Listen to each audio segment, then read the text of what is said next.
Hi, Carrie, how are you? I'm great. How are you? Good, we're doing it. We're doing it. Anything you want to talk about before we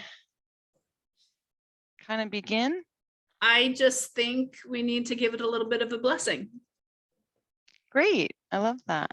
So I before we got on, I asked, source divine energy to guide us and inspire us and help us speak to the higher truth that serves the highest good. Thank you. How beautiful. I'd also like to add to that we continue on this journey to grow and learn from one another, and that our knowledge and strength increases with our discussions. Yeah, that's wonderful.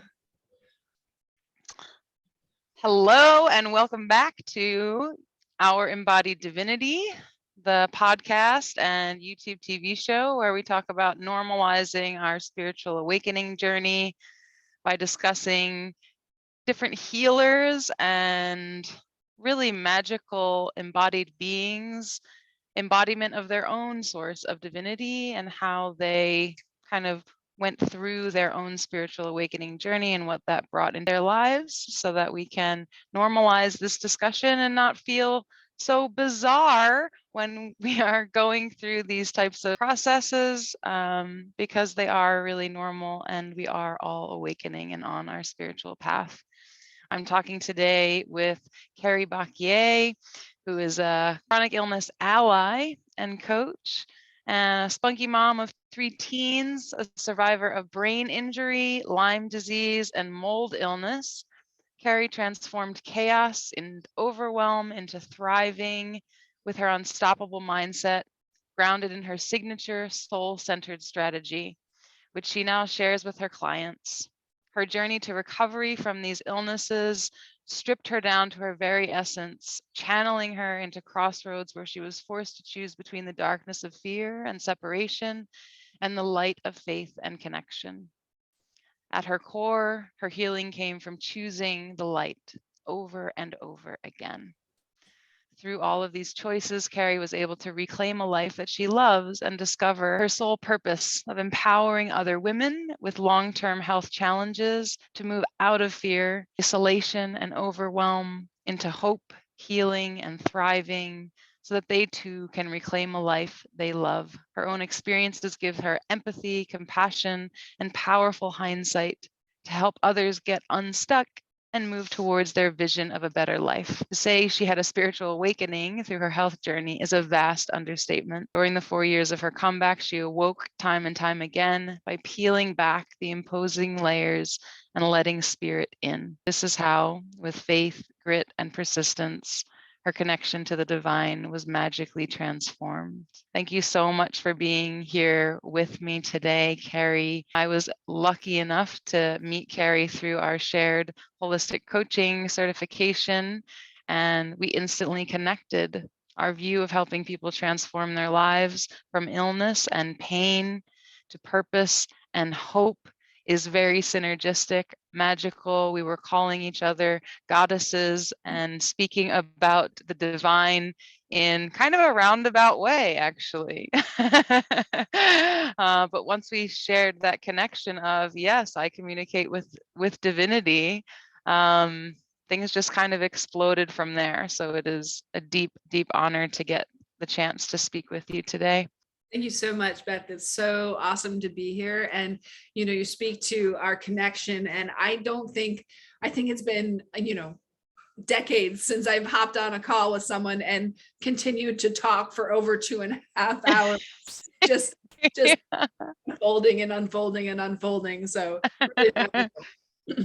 yeah, I feel the same way. It's such an honor. It's such a gift to be able to connect with such a embodied being. Yeah. Oh my gosh. Well, this is wonderful. So glad to be here. So let's begin. Can you share with our listeners what you do, why you do it? Well, your introduction was so amazing. So thank you for that. I am a chronic Yeah. illness ally, and I call myself an ally because when you have chronic illness or long-term health challenges, whatever you call it, those things that are impacting the quality of your life through the symptoms and whatnot, as an ally, I'm here to support you and partner with you to help you achieve your vision of better, your vision of thriving. When you're living with chronic illness, you know, you may not be able to run the marathon, but you are able to find peace and rhythm and happiness again. And I partner with my clients to do that through holistic coaching, which is achieving wellness at the physical, emotional, mental, and spiritual levels. So in a nutshell, that's what I do. That's incredibly powerful, and I'm really grateful that you are sharing this work with the world. It's essential to lift everyone up to their greatest potential. So I thank you from the Yeah. universe. Well, you know, part of what you were asking too is, you know, what drives me. And there is a drive that comes from my own experience of, like you said, the brain injury and the Lyme disease and the mold and the illness and a whole list of more diagnoses that really just brought me to my knees for, you know, 4 years. And being in that place and feeling myself so afraid and feeling so overwhelmed and so lonely, coming out of it and finding my own thriving, I wanted to use what I've learned to help others who are maybe not as far as long as I am, who I can help get to their version of thriving. So that's where my passion and drive comes from. Yeah, it's beautiful. And we also share that. It's very interesting to me that the specific paths that we go through with pain or illness end up being the expertise that we have to share with the world. And I'm curious what your perspective on how you navigated that for yourself, and what was the part of it that was around divine energy? Oh my gosh, it's such a big question, right? I mean, Yeah. and there is so much I couldn't do. There's so much of the noise and the normal trappings of our everyday lives was stripped away. I couldn't speak. I was consumed with pain. I was consumed with paralyzing fatigue. I had hypersensitivity to light, sound, and motion. So all the things that allowed me to be in this world and relate to other people were taken away. And when that happens, there is a come to, I want to say come to Jesus. It's just a phrase, but there's a coming to your faith and figuring out where are you and what do you believe and what will you lean on? What can you lean on? And I have always known at my core that I am supported on a divine level and that there is source energy lifting me up and holding me in moments of darkness. And I did have some really dark moments. It can be hard to see and remember and feel the divine, but all the way through it, there was at least a niggle, at least a little bit that said, no, keep going. And so holding on to that and fighting for that lifeline of hope and faith to keep going, that it could get better. And I didn't do that necessarily alone. There's times when I realized I was in trouble and I could not do it alone. And that's part of the beauty of who we are and of source energy, is that we are all one, right? And remembering we are not alone was transformational for me. And how did you remember? What helped support you in those lowest moments? In, you know, one of the darkest moments was I was having some suicidal thoughts, some suicidal ideations. And typically I could pull out of those because of my own history with loved ones committing suicide. But on this particular day, I could not pull myself out. And I believe it was spirit that said, ask for help, reach out. You must do this now. Wow. And, I was sitting in my bedroom, and I had my phone in my hand, and I was maybe 50 feet from my husband and mother. I could not call out to them. I did not have the strength or courage to call out to them. All I could do was press one of my favorites on my phone and dial my best friend. And that was spirit working through me to give me the courage to do that. I just got the chills run up my spine. Hmm. Thank you for sharing that. Yeah. It's obviously such a powerful and strong, long-standing connection that you do have with spirit. I'm curious when it began. I've been thinking about that question, and it's so funny because I went to Catholic school through 8th grade, and all I know is that in my, the notes that they put in your school, in your yearbook for the 8th graders, or at least for our class, there's notes, and you get to put in what you want to tell about yourself.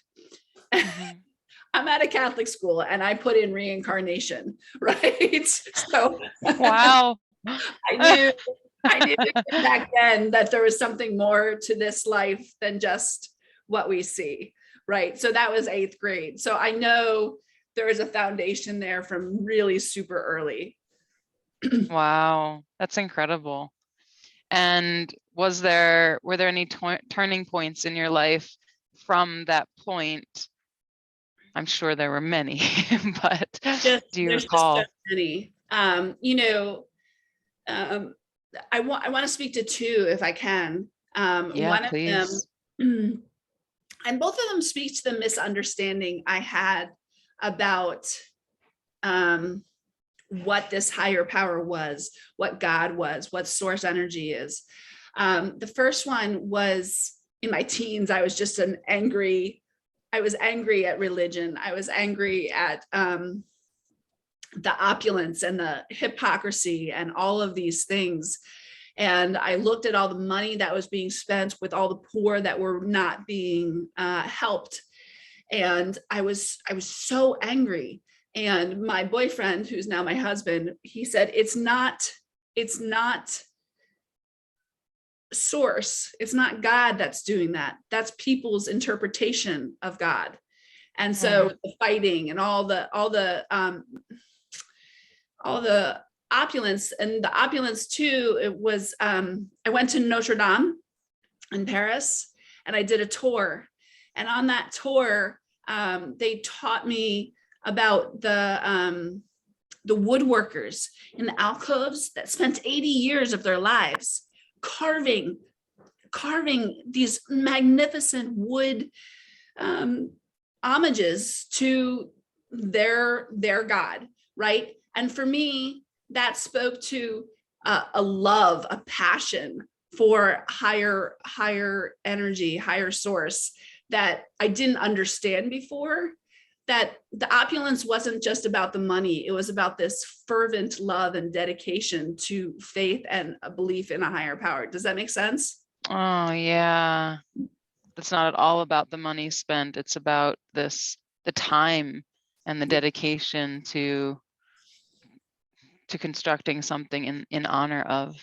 Yeah, in honor and in devotion to.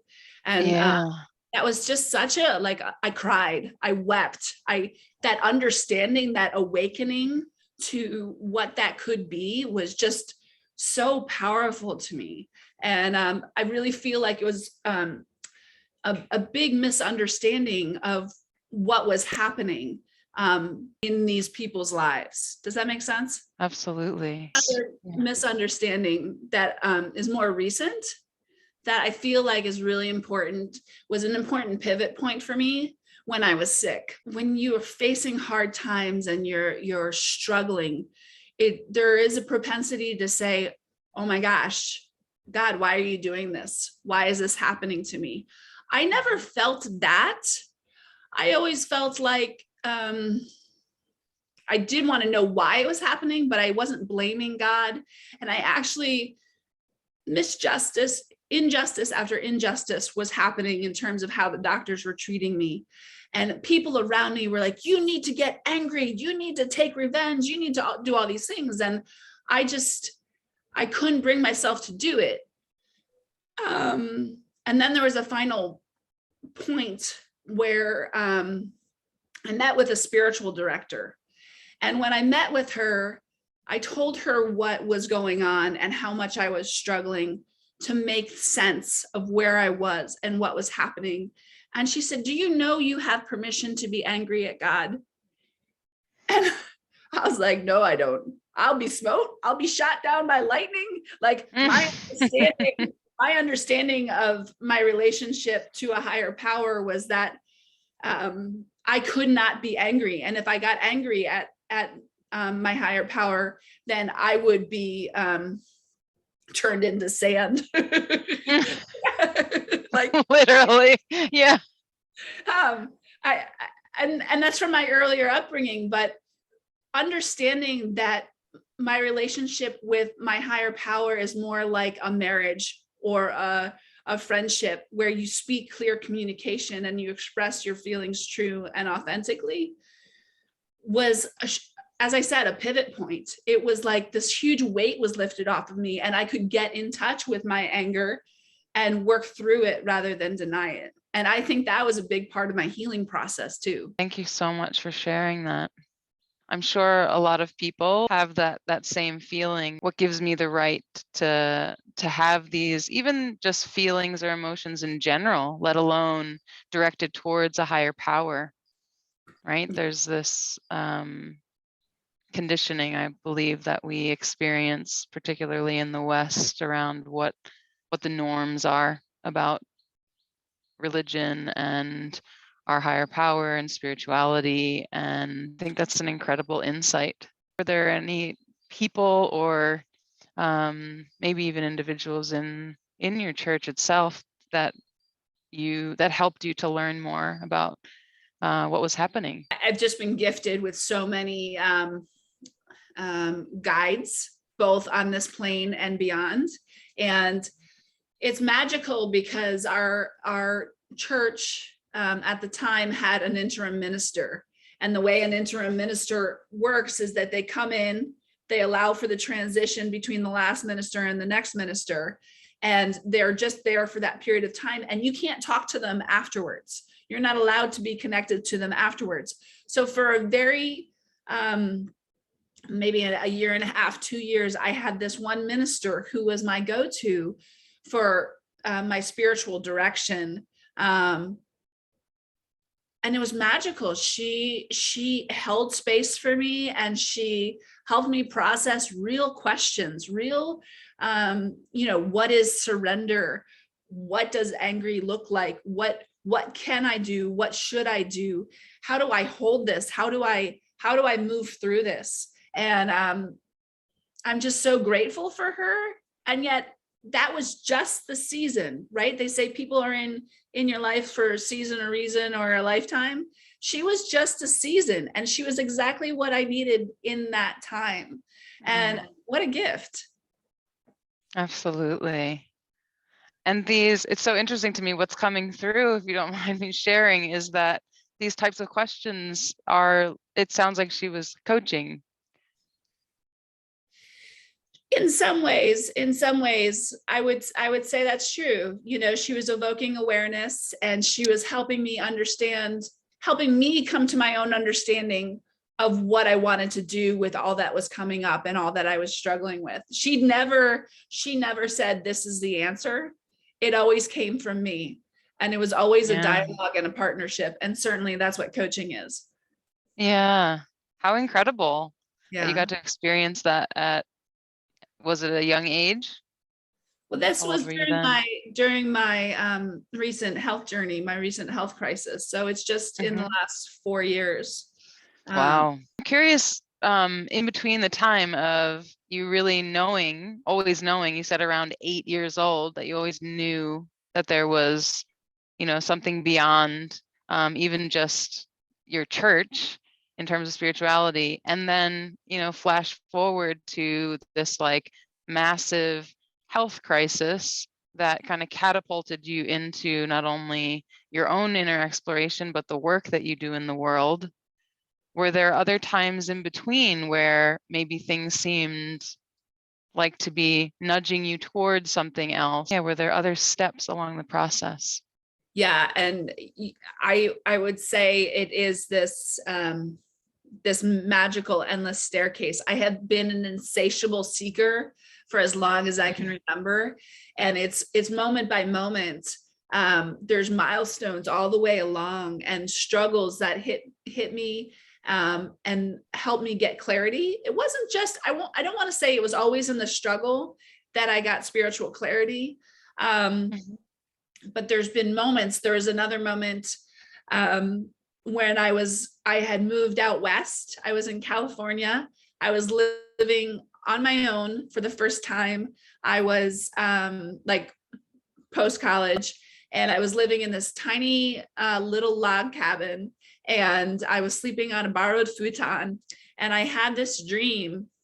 It was like such an intense dream, and it was a darkly lit road, and this woman had been, under duress and all this horrible things. And then I walk into this house, this warm house, and there's this, I'm standing in the room and I'm looking out, and there is a patio, and there is this child bouncing a ball, and the child comes to me and walks through me.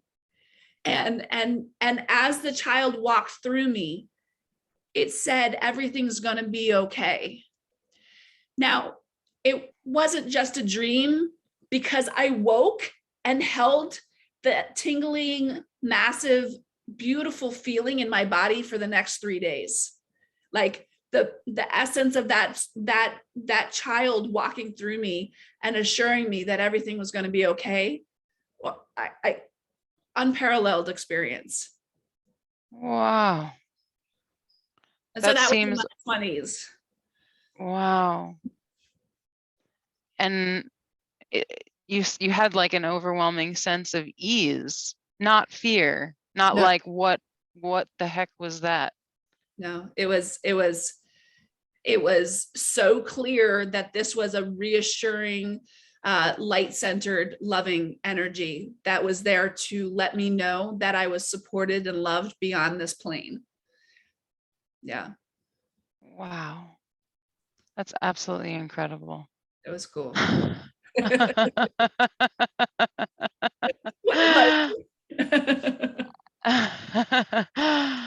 Wow. I'm just kind of blown away right now taking that in. Yeah. What gifts have you kind of realized that you have within you from either that experience or the experience of being able to come out of crisis and manage life?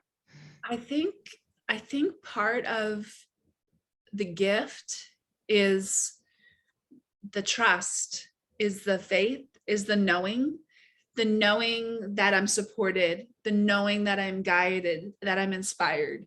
And that is a buoy for me to move forward towards my passions and move forward in fulfillment of what I consider my soul purpose, which is this coaching of those with chronic illness. And so for me, that's a gift, and a gift that I have that I can share with other people, right? And help them come to their own understanding. I'm not here to tell you what to believe about your spiritualness or your higher power. I am here to, as a coach, to partner with you to help you understand what's true for you. What is your truth? What is your power? And I think that's a gift I can give to the world, and that I've gained through all my experiences. Does that make sense? Yeah, absolutely. And what were your experiences before you came into coaching? How did you come into coaching and this particular niche? So before, in my previous lifetime, I was a project manager for an IT company. And I spent a lot of time building bridges, figurative bridges for people, identifying where they are, what they want, and how to get there. So bridging the current time with the future. And so within that role, I loved the people I worked with. I loved what I was doing to some degree, but I always knew it wasn't right. It was 15 years ago, at least 15 years ago, that I was like, I want to be a coach. And yet, wow. The person I shared it with said, don't tell that to anyone else. It was an unfortunate shutdown, and I allowed them to shut me down in that way. But I've had this knowing for so long that coaching was my calling. And when I started with my training and I started coaching with other people, I felt like I was coming home. I was coming home to myself. I was coming home to my calling. And I think everything that I've gone through in life has led to this moment. And everything that has been a struggle, everything that's been a challenge, everything that's been a celebration has taught me the things that have allowed me to be who I am today and show up for others the way I can. Oh, thank you for being that. Yeah. What was like, how did you eventually make that transition? I have a lot of people that I know who are maybe in that space that know, right? They have this feeling, I know that I have this thing that is what I'm meant to be doing. Yet I have the security of a paycheck. I have this job that I've been, I've studied or gone to, university for, that I've been doing for X amount of years. And I'm really good at it. And I don't hate it, right? All of it. I do like aspects of it. What helped you to launch into actually making that transition? I got so sick, and I know I've mentioned this, but in being so sick and feeling like maybe I was at the end of my life, it was crystal clear to me. And I was tormented by the fact that I had not lived my purpose. I had not served the highest good in the way that I was supposed to. And so even that was a driver towards my recovery. Even that was like, I need to, not just for my family, I need to heal so that I can go out there and live my purpose and show up fully in that way. So the health crisis was a breaking point. It was a turning point, and it pulled me from the workforce. And in pulling me from the workforce, it created a line in the sand that if I got better, things were going to change. And they have. And I am better. Yeah. And I am changed. I am completely transformed. What were some of the baby steps that you needed to take to get there? Or was it just like, that's it, I'm out? There's so many baby steps, right? Yeah. A lot of it's mindset. A lot of it's believing that you can. A lot of it is, believing that you can, having support from your loved ones, getting clear and committing. Does that make sense? You have to commit. There's so often we dabble. Well, I'm safe over here, but I really want to go over here. And I've struggled with that. I think everyone struggles with that. And each step is a little more commitment towards the fulfilling of my purpose and stepping out and stepping into my full authentic self. I think a lot of people can relate to that. Absolutely. I certainly can. I've been through a similar journey. It was pain that kind of rocked me out of my corporate marketing job that similarly I was great at. I loved many aspects of it. And yet there was just this larger purpose that I needed to serve as well. Yeah. You mentioned needing to get clearer and then commit to that choice. What tools or resources help you to get clear, to know what you're what your next move is? Honestly, I'm going to say the most important thing is getting quiet and getting centered in yourself. We so often look external to ourselves. We look for the answers. We look for other people to be the experts. But when we are trying to identify our truth, that truth comes from within. And so I had to allow myself the space to be quiet and ask myself some questions. And really, part of my real big breakthrough came through driving an hour to a doctor's appointment and just what I call marinating. I marinated on a question that I'd been marinating on this question for days, is what is the intersection between my experience and my skills? Where do they intersect? And what I had been doing in asking that question is I had been throwing out my project management. All my skills and experience with project management, I had said, well, I'm never going back. But then I realized as I got quiet with myself, that's the project management, the organization, the collaboration, the building bridges, that's inherent in who I am. And I can't throw that away. And when I pulled that back in and I allowed that to be part of the question, where does my experience and my skills intersect?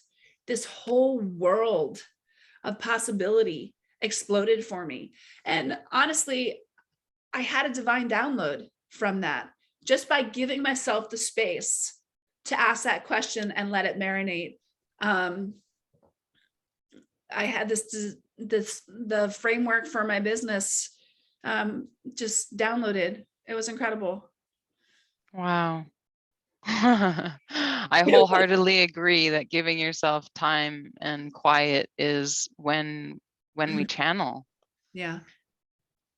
How do you give yourself time and quiet? I don't do it enough. I don't do it enough, and I don't do it well enough. I am a very like go kind of person. And so even this conversation is a reminder to me that I need to allow myself more white space. But what I do is I spend about 2 hours in the morning rising. I connect with spirit. I say my prayers. I do my affirmations. I might do a little bit of journaling. I allow myself the space to rise with the morning. Does that make sense? Oh, yes. And it's beautiful.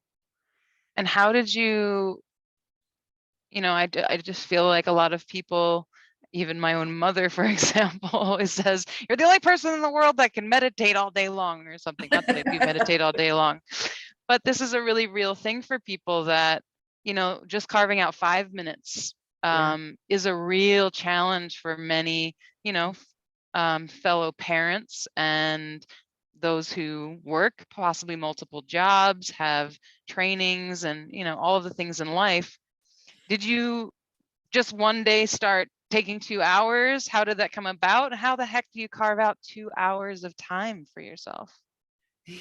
Part of it's from building from being sick, right? So I didn't have the commitments to other things, and my kids are at a point where they're quasi self-sustainable in the morning. And so that was part of the gift of my illness, is it allowed me to build habits that I could take with me. But it's also about boundaries, and so much of not having the time to meditate, whether it's 5 minutes or 10 minutes or 20 minutes, is not gifting yourself that. It's about giving yourself to everyone else. And when you do that, it's that old analogy about like put the oxygen mask on first. Meditation and morning routines and allowing yourself the gift of rising in the morning and centering and grounding, that allows you to give more to other people. But we allow other people to take our time and prevent us from doing that, right? We give away our power. What do you think about that?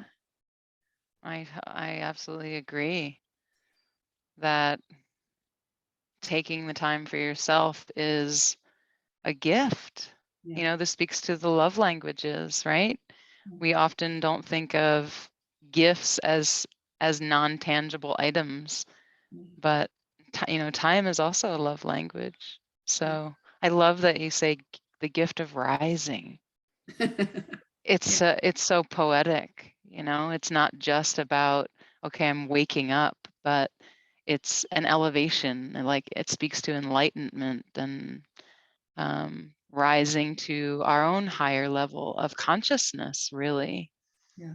And I personally cherish that the time that I spend with myself, and I do allow for and set boundaries around I can't interact with the world you know, until after this time, because I deserve that. I owe it to myself.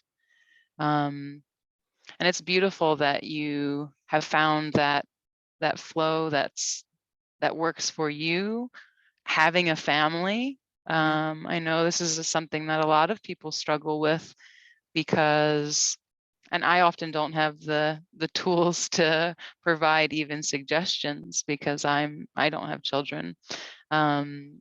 So I think that's really important that you used what worked for you. And I'm also curious if you think of a time when you didn't have this time to rise or gift of rising that you gave to yourself. Maybe there was a time when you were trying to find that time for yourself. Was there ever anything that you needed to sort through or figure out to arrive at a rising? Well, there's two answers to that question. The first answer is 100%, right? 100%. Before I got sick, I was just go, go, go machine. And there was no morning rising. It was like, I'm up, I'm showering, I'm out the door, you know, and I'm going until 10 o'clock at night. And then I'm passing out because I'm so freaking tired. Right. Yep. Yeah. And so there's that answer. And then there's the honesty and there's the truth that as I try and really get momentum in my business, those boundaries are hard. Those boundaries in the morning are hard. I struggle even now with, holding the boundaries, holding my time as sacred. And so it's coming back to center. And there's times I slip and there's times I give my power away to other people, to appointments, to meetings, to this, that, and the other thing. And I feel it. And for parents, I had a mentor tell me, like, I shared my morning routine and I was really excited to share it. And she kind of shot me down and she's like, listen, no parent has 2 hours. That's absolutely ridiculous. And, you know, aside from that not being the best critique, what I have to say is 2 hours is what works for me. Your routine may be different. It's not about the 2 hours. It's about identifying what you need to fill your own bucket so that you can show up fully in the day. Thank you so much for your honesty, you know, that it's not easy to find, and that you also came up against obstacles, and even, you know, with people who are doing their best to try to advise you and support you, that's just what works for you. I would encourage everyone to find what they're filling up, the fill up station, you know, what gets them full. Yeah, is there any, just one final question, is there any old ways of being that you had to leave behind in order to really step into your role now and this knowing of what your gifts are to share? I think one of the things that I continue to step into and grow into is not just knowing my truth, but speaking my truth and living my truth. It's a very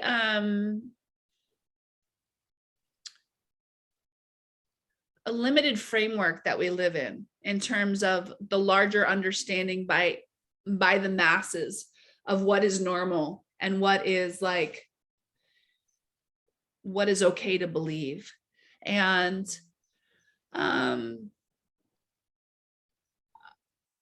I am fully confident in who I am and what I believe. I continue to expand how comfortable I am with sharing that with other people. And here I am going for it. Yeah, exactly.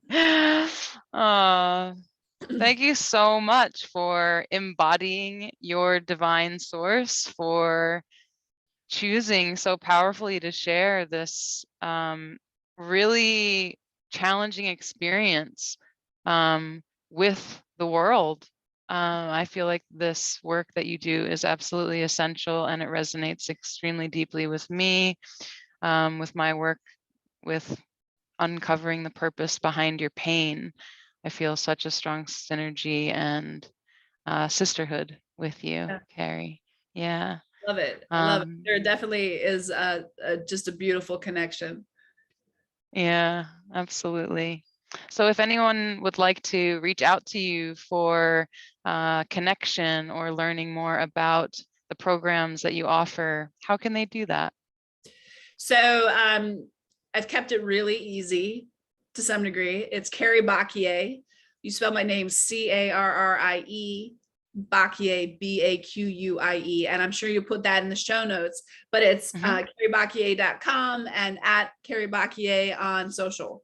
So you can find me there. And I believe in the show notes, you're going to put a link to the Flare Up Recovery Plan. It's a customizable plan so that you can plan ahead and have a resource for you when you have a flare up that is dropping you down in a spiral of thinking that this is just the worst thing that could possibly happen. It helps you stay grounded and focused so that you can move through the flare up with ease and clarity. Incredible. I want it. I'm getting it too. That sounds so helpful.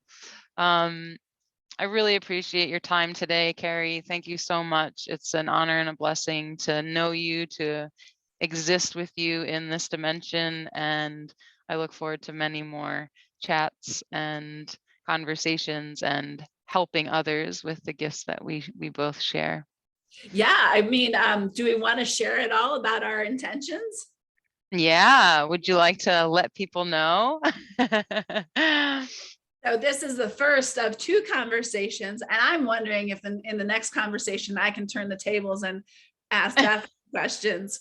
But we're really focused on the embodied divinity, and so we're going to have these 2 conversations, and then in September we're going to be having a joy shop.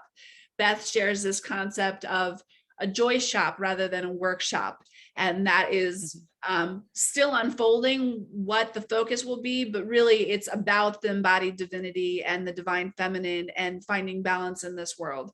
So I'm just super excited for that. Anything more that I missed? I would just add that this very and you spoke basically all to it throughout this discussion today, how similar these pathways from pain and illness are leading into this living this life of purpose. And I wholeheartedly believe that any pain that we experience, that there's something behind it, that it's meant to catapult us into our greater gifts, our greater purpose in the world. And you spoke a lot to that around illness, that being in this space of crisis kind of forces your hand to take this time for yourself and really helps you to see. And just what came to me while we were talking was that illness is a gift. Pain is a gift. You know, when you're speaking about this pain, this gift of rising, that really what the hurt that we experience, the chronic struggles that we have are really gifts. They brought so much to our lives. It's true. It's true. And it's a little tough to swallow at times. It Yeah. can be I can hear the voices of saying, how dare you say it's a gift? But there's a choosing. You come to a crossroad and you can choose the fear, you can choose the isolation, you can choose to see it as a hard, awful thing. Or you can choose to find meaning, and you can choose to find the gift, and you can choose to find the light that is offered within the challenge. Yeah. I also think there's some time that I, for one, for sure, spent in the space of the darkness, of, cursing the universe and source and screaming why into the ether and, writhing in pain and So sorry. not being able to do anything, that I used to be able to do. And I feel like there's also value in that. Yeah. It's not like you just come to a point where you're like, okay, this is so much pain that I'm just gonna let go of everything and just come into this new life for myself. I found a lot of value in sitting with my pain and sitting in the fear and the hatred and the shame and the guilt and the just disgust and rage and everything. So I just wanted to bring up that it's not just, there's, like you were saying about it being a gift, right? There's this resistance to, it's not a gift, how dare you, this is awful. And it doesn't just appear as this, there's this clear path to the light and I'm just going to do this pain-free, No, it's going to still suck a lot of times. But yeah, I love that choice point that you can choose to want to step into. I think that's what courage is, right? Feeling that fear, feeling that pain, and still moving forward. Yeah. Yeah. And I think it's courage. And I think for a lot of people, it's about courage and faith, knowing that there's a net, right? That you can step and you don't know where that step's going to take you, but there's a net to catch you. Yeah. And what is that net? It's beyond us, right? It is here and it is not here. It is love, it is light, it is the interconnected web of who we are, and we are all one, and that's what binds us together, and that's what will hold us. Oh, yes. Thank you so much, Carrie. Your words are so eloquent and beautiful and speak to my soul. It's been so wonderful being with you here tonight. So thank you. Tonight, this morning, whatever time. Yeah, tonight and this morning. Time is not linear. We can be relating to one another in different time zones thanks to the glorious interwebs. And I'm just incredibly blown away by your power, your divinity, your goddess energy, the divine feminine in you. And I can't wait to speak again. Look forward to it. I think it's mid-August, right? Yeah. August 17th is what the plan. So August 17th and then September for our Joy Shop. Yes. We'll be imparting a lot of great wisdom. Yeah. Cool. Wonderful. Thank you so much, Carrie. All right, thank you.